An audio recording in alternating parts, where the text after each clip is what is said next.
Hi, Elise Dewsberry here again with the fifth in my video blog about how to get no feedback from Elise. And I've talked so far in these chats about the theme of your musical, the lead of your musical, the plot of your musical, and I've started the last time I started on a series that I'm doing on structure, and I'm breaking that up into a few different areas. Talked about narrative point of view last time. This time I want to talk about two things, flashbacks and framing devices. They're similar but not quite the same, and I want to talk about what some of the differences are and why you might use them or how you might use them in your storytelling. So to start with a flashback, obviously a flashback is in terms of when you're doing a show with flashbacks, your main story takes place in whatever your present time period is. And then periodically during the show, you will have occasional flashbacks that will tell us some of the backstory about the musical that happened before. Now, it's also possible within the same kind of framework that these could be flash forwards, they could be memories, they could be fantasies.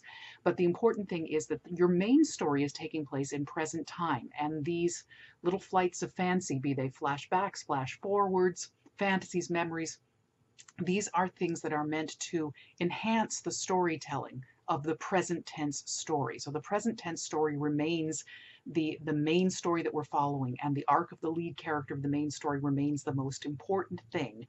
And these other elements are meant to enhance that, move the story along, give us more information as we need it, as we go along.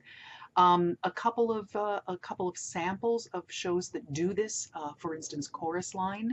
We learn more about each of the hopefuls on the chorus line by having them tell us stories about their past.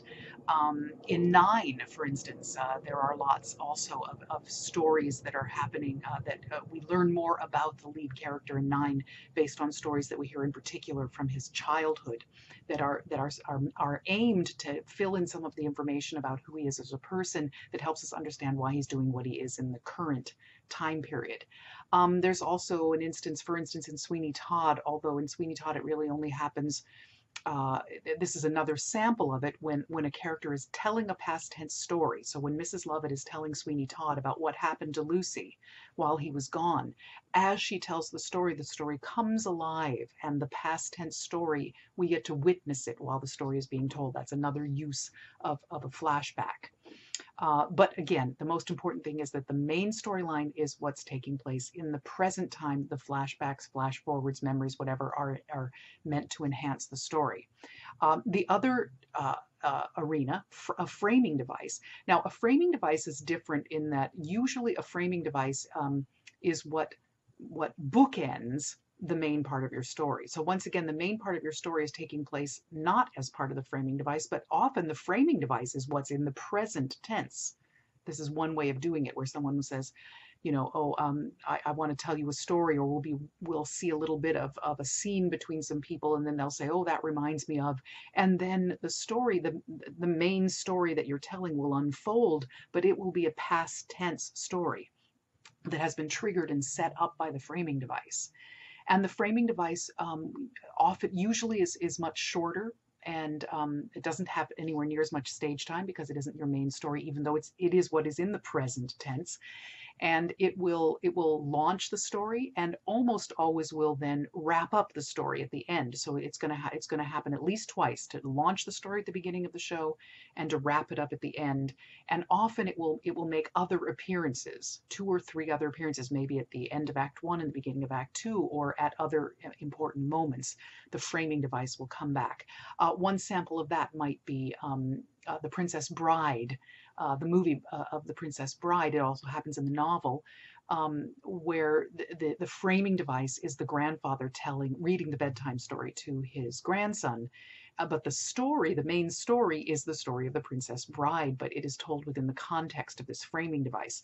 Another one might be Gentleman's Guide to Love and Murder, where he begins the show when he's in jail and is contemplating the fact that he's about to be executed for murder, and he tells us the entire story of how he got here by sending us all the way back to the beginning and taking us through the story. And he comes in periodically to remind us that that is what he's doing.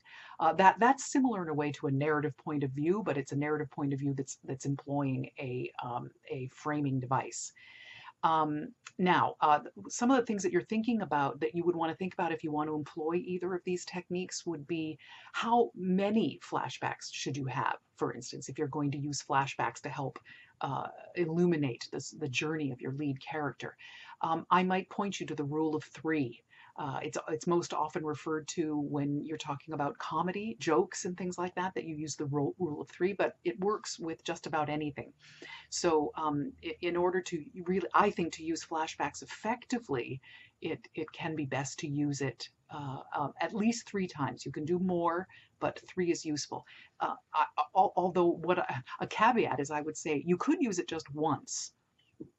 But I don't think it's very useful to use it only twice, because once can be just a very particular event, an important moment. Like we need this one flashback in order to illuminate one aspect that is going to clarify everything for us, and we only need it once, and it would probably happen very late in the day, maybe just before, right near the end of the second act, and it's the thing that solves everything for us.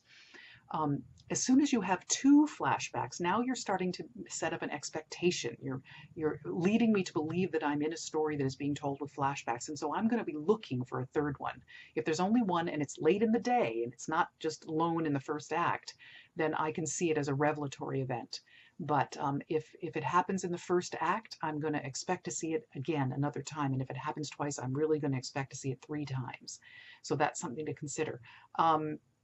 Same thing with the framing device. Should it be, I think it should at least be at the beginning and the end. Should it pop up in other times? It could, it doesn't have to.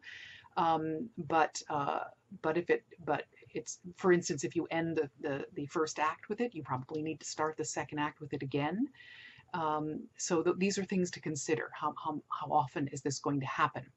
I think you also need to think about triggers, especially if you're doing flashbacks. I think flashbacks, but also going back again to the framing device, if that's what's going to happen. I think you need to think about what is happening in your main story that triggers the change. It can't just be random where we're in one scene and suddenly we're in a flashback. And I think the trigger, although the trigger doesn't have to be exactly the same if you're doing a series of flashbacks, the trigger doesn't have to be the same every time, but there should be something similar, like every time the person gets angry, it triggers a flashback. Every time they drop something on the floor, it triggers a flashback. Or I think it's worth considering what are those triggers and how can you make the best use of the triggers. Now, the other thing, though, that I think is even more important is to think about, why are you doing this? Why are you choosing to use flashbacks or framing devices? There's nothing at all wrong with using them. They complicate your storytelling a little bit. They can also make it lots more interesting, but you need to think about why you're doing it. So ask yourself, are you using these because you feel the need to fill in expositional material or background material that the audience can't get any other way? If that is your only reason, because you're trying to figure out how to get in expository material, I don't think that's a good enough reason. I think, for instance, if you're filling us in with expository information about a character, it should be important to the character to remember that moment in order for them to change, for something to happen that makes a change for them. If their story is just sort of on hold while you give us some background information that we need in order to understand the next thing, I think that's less effective dramatically. I think that's lazy book writing, to use it simply for that. So if you're going to employ these devices, I would encourage you to employ them because you feel that it is essential to the telling of the story of your lead character. It makes a difference to your lead character. Now, the one other thing that I would talk about if you're using one of these devices is I would really encourage you to outline the stories separately. So outline the framing device and outline the main story. And then figure out, once they work separately, then put them together and figure out how to trigger them and how often it should happen. But and this leads me to another area, which is with a framing device, it could be as simple as someone comes forward and says, well, here I am in a sorry state, like in Gentleman's Guide. Let me tell you how I got here. And that's all you really need the framing device for, is to kick off the story and then to wrap it up at the end. But I would encourage you to think that a framing device is more effective if within the framing device itself there's a little story with a beginning, middle, end, that where something different will happen because of the reliving of the story, or something is at stake. Even with Gentleman's Guide, it's, he's about to be executed. So there's a reason for him to tell his story. He's writing his memoirs.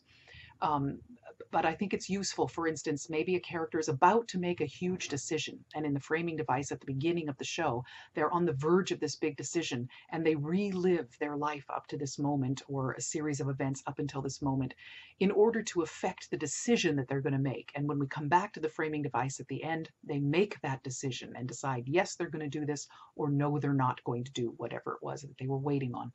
But that means that the framing device has its own little story.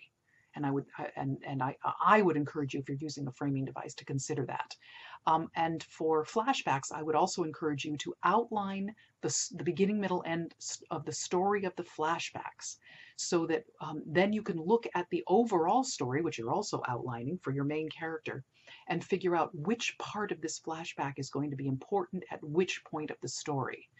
Rather than just thinking, oh, we'll have a flashback here, I guess it could be this. I would encourage you to really outline the story that you're telling in the flashbacks and try to figure out, now, how could this be broken up? Here's the story that I want to tell. Here's the information. Could that be broken up into 3 flashbacks, 4 flashbacks, 1 flashback? But I would really encourage you to outline these different things separately and then figure out how to intercut them. And then they have their own integrity. And you can figure out different ways to break them up. So that's talking about framing devices and flashbacks. Next time around, we'll talk a little bit more about some other structural elements. Thanks for listening today, and best of luck in getting no feedback from me.